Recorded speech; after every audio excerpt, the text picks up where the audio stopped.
3, जिसमें से आपको कुछ वर्ड प्रॉब्लम्स को सॉल्व करना है, ठीक है।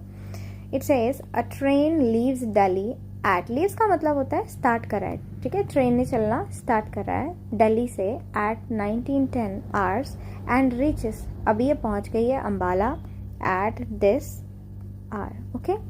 How much time does the train take to reach Ambala from Delhi. देखो ये है दिल्ली, ये है अम्बाला। ट्रेन ने चलना शुरू किया है जब यहाँ पर टाइम हुआ था ये, ठीक है। अब ट्रेन जब अम्बाला पहुंची है तब टाइम हो गया है ये। अब आपको फाइंड करना है कि ट्रेन ने ये जो बीच में टाइम लिया है यहाँ से वहाँ तक ट्रैवल करने में वो कितना लिया है, ठीक है। तो ऑब्वियस सी बात है, हम इस टाइम में से जिस पे उसने रीच करा है, जिस पे उसने स्टार्ट करा था, वो माइनस कर देंगे, सिंपल।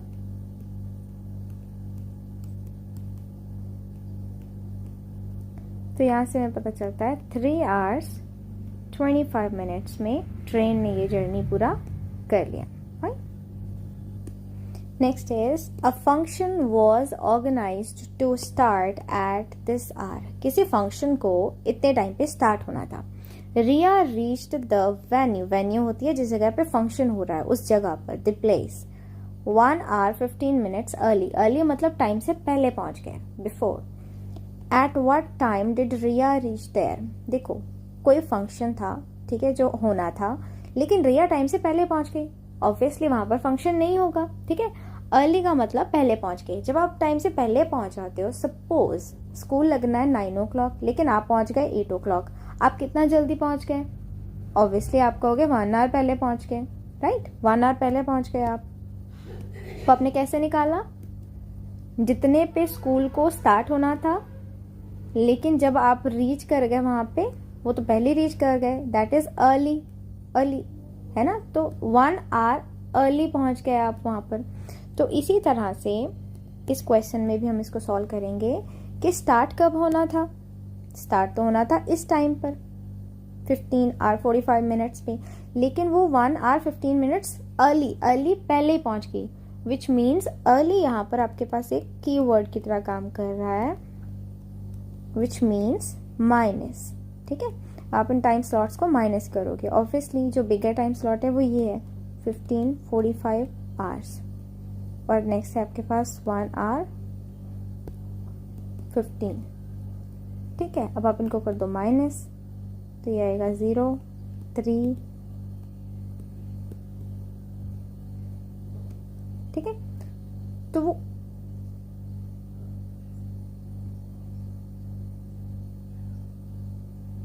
तो वो इस टाइम पर रीच कर गई है। अब देखो ये जो 14:30 है, अब हम इसको आवर्स में ऐसे नहीं लिख सकते, ठीक है। हम इसको चेंज कर सकते हैं कि वो किस टाइम पर पहुंची है, जैसे हमने पढ़ा हुआ है AM और PM, उस तरह से चेंज कर सकते हैं। आपने देखा है क्लॉक के ऊपर जो टाइम होता है वो बेसिकली 12 hour फॉर्मेट में होता है, और 24 hour में जो फॉर्मेट क्लॉक का होता है हम उसको माइनस करके निकालते हैं। ऑब्वियसली ये टाइम 12 से बढ़ गया है, विच मीन्स को नून को क्रॉस कर गया, वो नून को क्रॉस कर चुका है।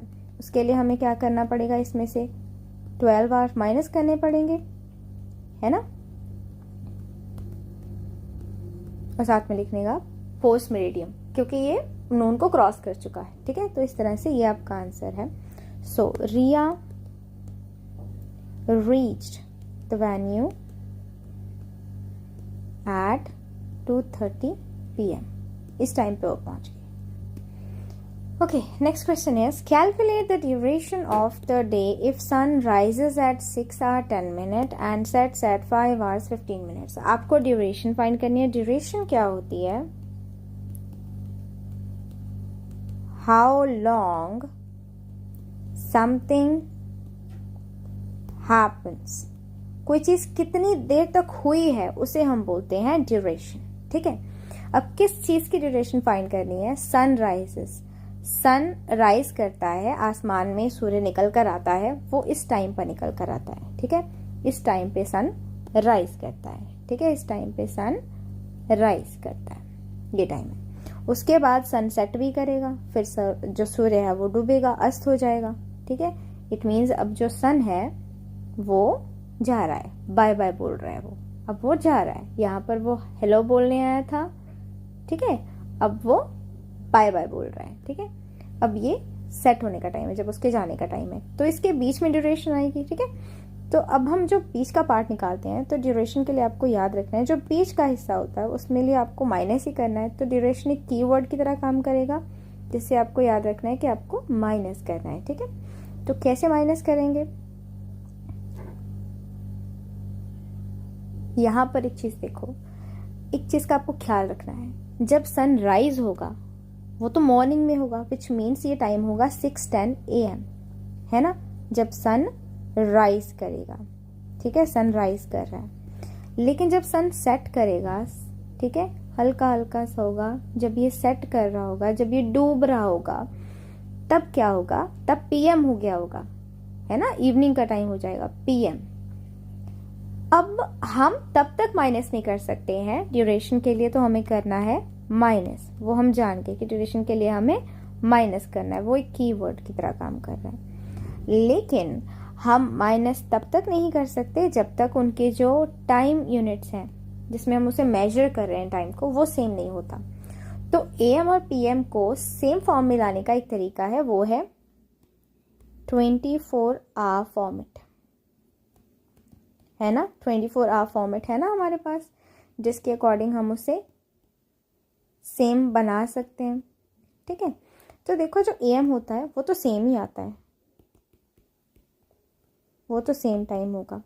लेकिन जो PM वाला है उसमें हम क्या करते हैं, उसमें हम 12 ऐड करते हैं, है ना, इस तरह से। अब ये जो राइज का टाइम है वो भी हमने चेंज कर लिया 24 आवर फॉर्मेट में, और जो सन सेट होने का टाइम है वो भी हमने चेंज कर लिया।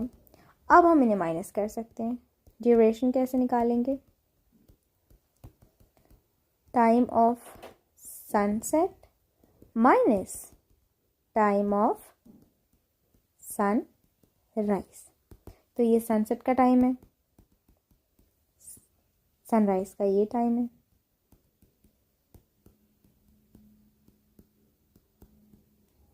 तो यहाँ से हमारे पास ड्यूरेशन निकल के आती है 11 hours 5 minutes। इतना टाइम तक जो सन है वो राइज होने और सेट होने के बीच में अर्थ के ऊपर रहा है। वैसे तो सन ऑलरेडी है अपनी जगह पर, मतलब इतना टाइम हमें अर्थ में दिखाई। फाइन, नेक्स्ट क्वेश्चन देखो। It says Alia joined a 3-week singing classes that got over मतलब stop, खत्म हो गई, on 12 November. When did the classes begin? Start कब करी थी? देखो पहले तो आप ये देखो क्लास है कितनी, it is a 3-week class. अब 3-week क्लास को अगर आपको डेज में चेंज करना होगा, ऑब्वियसली डेज में चेंज करना ही पड़ेगा, क्योंकि 12 नवंबर को अगर स्टॉप हुई है तो किस दिन उसने स्टार्ट करा था, क्वेश्चन इज किस दिन उसने स्टार्ट करा था। तो 3 वीक के अंदर आपको 3 मल्टीप्लाइड बाय 7 डेज मिलेंगे, विच मीन्स 21 डेज। तो जो एक्चुअली में क्लास है, total class that is of 21 days. और ये कब स्टॉप करी है, 12 नवंबर को स्टॉप कर दी है। जब उसने स्टॉप करा तो ऑलरेडी 12 नवंबर था, विच मीन्स के नवंबर के 12 दिन, नवंबर का मतलब 1 से लेके 12 नवंबर तक उसने ज्वाइन करा होगा, विच मीन्स 12 डेज जो थे क्लासेस के अंदर। जो 21 टोटल डेज की क्लास है उसमें जो 12 डे की क्लास है वो तो नवंबर मंथ में आ गया। मतलब 21 डेज के अंदर जो 12 डेज हैं वो आ गए नवंबर मंथ के, वो हम माइनस कर देते हैं, ठीक है। तो 9 डेज निकल के आए। अब ये जो 9 डेज है, देखो 12 डेज क्योंकि क्लास सारी 12 दिनों की थी नवंबर मंथ में, जिसमें से हमने निकाल दिया। अब हमारे पास अभी भी 9 डेज बचे हुए हैं। ऑब्वियस सी बात है कि अब नवंबर से जो पिछला मंथ रहा होगा, जो उससे प्रीवियस मंथ रहा होगा अक्टूबर, वो 9 डेज की जो क्लास है वो उसी में लगी होगी। अब टोटल देखो अक्टूबर के अंदर टोटल डेज होते कितने, तो वो होते हैं 31 डेज। तो अब इन 31 डेज में लास्ट के 9 डेज होंगे, तो हम क्या करेंगे 31 में से हम वो 9 डेज को माइनस कर देंगे। टोटल ये डेज है जिसमें से हम 9 डेज को माइनस कर देंगे। तो क्या बचेगा हमारे पास 22 डेज, विच मीन्स कि 9 डेज की क्लास लगाने के बाद जो आगे वो 22 डेज बचे हुए थे, अगर ये हमारे पास पूरा अक्टूबर मंथ है, ठीक है, ये पूरा अक्टूबर मंथ है जिसके अंदर ये 22 डेज है और ये 9 डेज है, तभी जाके 31 डेज बनेंगे। अब क्या है, अगला जो मंथ है नवंबर का, उसके सिर्फ 12 डेज, ठीक है। तो यहां से अगर आप देखोगे तो इसको अगर मैं कलर कर दूं, ठीक है, तो ये बन रहे हैं हमारे पास मिलाकर 21 डेज, और इतने दिनों की क्लास थी, ठीक है। तो उसने 3 वीक की क्लास ज्वाइन की है, जो उसने 12 को पूरी लगा के स्टॉप कर दी है, ठीक है, 12 को उसने स्टॉप कर दिया, विच मीन्स उसने क्लास कब शुरू की है, 12 दिन बीत चुके थे, जो 23rd डे था तब उसने स्टार्ट करी है, और वो किस मंथ का था, अक्टूबर का। तो यहाँ पे लिखोगे 23rd अक्टूबर को उसने स्टार्ट किया है, ठीक है। ये तो था समझाने के लिए। अब आप सॉल्व कैसे करोगे, आप इसका सोल्यूशन कैसे लिखोगे, आप लिखोगे 3 week class means 3 times 7 days class, which is equals to 21 days class, ठीक है। जिसमें से हम क्या करेंगे, 21 minus 12, ये है नवंबर मंथ, ठीक है, तो बचे 9 डेज, ठीक है, ये तो नवंबर में चले गए। अब ये जो 9 है ऑब्वियसली ये अक्टूबर मंथ में गए होंगे और ये एंड में गए होंगे, ठीक है। तो अब हम क्या करेंगे, अक्टूबर में टोटल डेज होते हैं 31, जिसमें से हम ये वाले 9 डेज को कर देंगे माइनस, ठीक है। तो यहाँ से आंसर आपके पास आया 22 डेज। मतलब अगर वो 9 डेज जिसमें उसने प्रैक्टिस करी है, अगर हम उसको निकाल दें तो बचे 22 days, which means in 22 days में प्रैक्टिस नहीं करी है, इन 9 डेज में ही उसने करी थी, विच मीन्स उसने स्टार्ट करा होगा 23rd डे से, राइट। और वो डे कौन सा है, अक्टूबर मंथ का। तो यहाँ पर आपका आंसर आएगा, she started on 23rd October. Fine. Next है, आपको चेक करना है कि कोई लीप ईयर है और नॉट। तो इसके लिए हमारे पास 2 क्राइटेरिया होते हैं, ठीक है। एक तो आप नंबर को 4 से डिवाइड करोगे, एक अलग क्राइटेरिया होता है जहाँ आपके पास किसी ईयर में, ईयर के अंदर, जैसे कि यहाँ पर एग्जाम्पल्स है हमारे पास, वी हैव ओनली 1 एग्जाम्पल, एक एग्जाम्पल है हमारे पास ये वाली। अगर आपको 2 zeros दिखती है ना किसी ईयर में, तो आप क्या करोगे, आप उसको 100 से और 400 दोनों से डिवाइड करके देखोगे। अगर एग्जैक्टली डिवाइड हो जाए तो हम कहते हैं that's a leap year, not otherwise.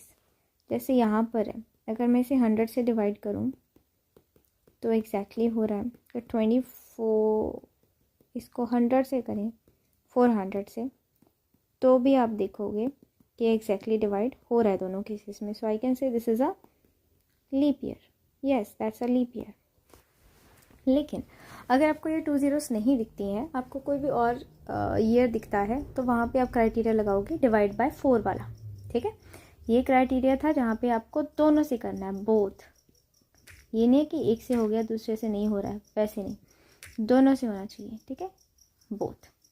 और दूसरा क्राइटेरिया है जहाँ पे आपको ये 2 zeros नहीं दिखते हैं, कोई भी और नंबर है, जैसे ये है, इसको डिवाइड करके देखेंगे 4 से, तो ऑब्वियसली हमें पता है हम सिर्फ लास्ट के 2 डिजिट को चेक करते हैं, या आप डिवाइड करके देख सकते हैं। तो ये एग्जैक्टली डिवाइड नहीं होगा। एग्जैक्टली डिवाइड का क्या मतलब है, देखो, ये एग्जैक्टली डिवाइड नहीं होगा। कैसे नहीं होगा, देखो,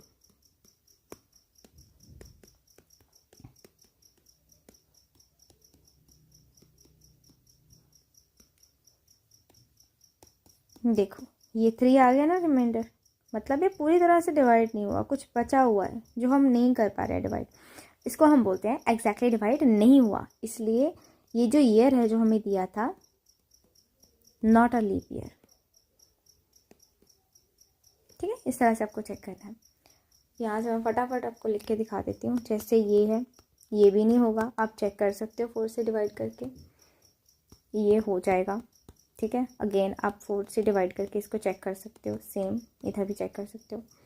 आगे है ये भी लीप ईयर है क्योंकि ये 4 से डिवाइड हो जाएगा, that you have to show, वो आपको शो करना है। ठीक है, सेम ये भी 4 से डिवाइड हो जाएगा। नेक्स्ट ये लीप ईयर नहीं है क्योंकि ये 4 से डिवाइड नहीं होगा। उसके बाद है हमारे पास 2012, तो ये लीप ईयर है क्योंकि ये 4 से डिवाइड हो जाएगा। 2004 is also a leap year क्योंकि ये 4 से डिवाइड हो जाएगा। ऑल्सो अ लीप ईयर क्योंकि ये 4 से डिवाइड हो जाएगा, वो आप करके देख लेना। ठीक है, 2400 के लिए मैंने आपको बता दिया था, ये हमने यहाँ पर 100 एंड डिवाइडेड बाय 400 वाला क्राइटेरिया लगाया था। ठीक है, 2016 ऑल्सो डिविजिबल क्योंकि ये 4 से डिवाइड हो जाएगा। 2025 नॉट, ये लीप ईयर नहीं है क्योंकि ये 4 से एग्जैक्टली डिवाइड नहीं